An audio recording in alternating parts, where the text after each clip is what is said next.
कल आरबीआई ने अपनी मॉनेटरी पॉलिसी में सीआरआर रेशियो और रेपो रेटों में कटौती की घोषणा की। तो इसका क्या इम्पैक्ट पड़ता है एक इंडिविजुअल पर, बैंकों पर और इकोनॉमी पे। सबसे पहले तो हम बात करते हैं कि रेपो रेट क्या होता है। रेपो रेट क्या होता है कि रेट ऑफ इंटरेस्ट होता है जिस रेट पर बैंकों को आरबीआई से लोन मिलता है। देखिए, बैंकिंग में बैंकों का काम क्या होता है, लोन, पब्लिक को लोन देना, और जैसे हम लोग डिपॉजिट करते हैं उस डिपॉजिट को एक्सेप्ट करना और फिर लोन को डिस्ट्रीब्यूट करना। तो उसके लिए पैसों की आवश्यकता पड़ती है। बट बैंकों को फंड की आवश्यकता जब और ज़्यादा पैसे चाहिए होते हैं तो वह बैंक लेते हैं आरबीआई से, क्योंकि आरबीआई है बैंकों का बैंक, बैंकर्स का बैंक, सभी बैंकों का बैंक। अगर मान लीजिए एक बैंक है, उस बैंक को पैसों की आवश्यकता है तो वह आरबीआई से लोन लेगा, तो आरबीआई उस लोन को एक रेट ऑफ इंटरेस्ट पर देता है, उसको हम कहते हैं रेपो रेट।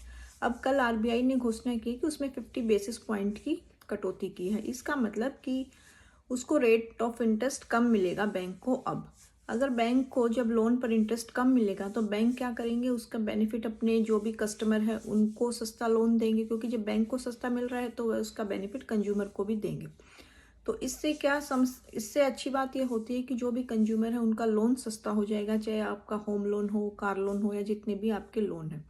अगर आपका लोन सस्ता होगा इट मीन्स आपकी ईएमआई, पहले मान लीजिए फॉर एग्जांपल आप 20,000 की ईएमआई दे रहे थे, अब हो सकता है आपकी 19,000 की हो गई हो फॉर एग्जांपल, तो आपके पास 1,000 रुपये हर महीने बचेंगे। तो जब आपके पास हर महीने पैसे बचेंगे तो इससे क्या होता है कि आप दूसरी चीज़ों पे स्पेंड करोगे, तो इससे इकोनॉमी को बूस्ट मिलता है।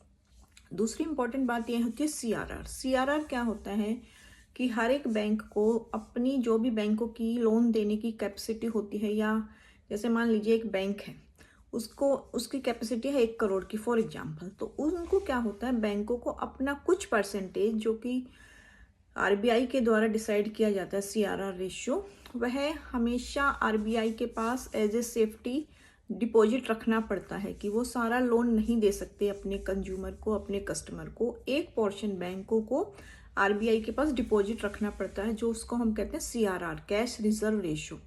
अब आरबीआई ने घोषणा की कि उसको भी कम कर दिया 1%।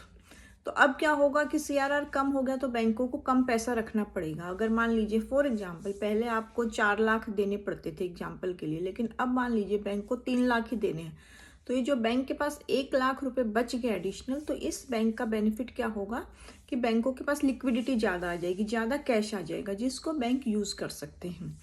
तो सीआरआर से यह बेनिफिट होता है कि बैंकों की लिक्विडिटी की भी प्रॉब्लम खत्म हो जाती है। इससे बैंक क्या है कि अपने कस्टमर को और ज़्यादा लोन प्रोवाइड कर सकते हैं। अगर मान लीजिए बैंक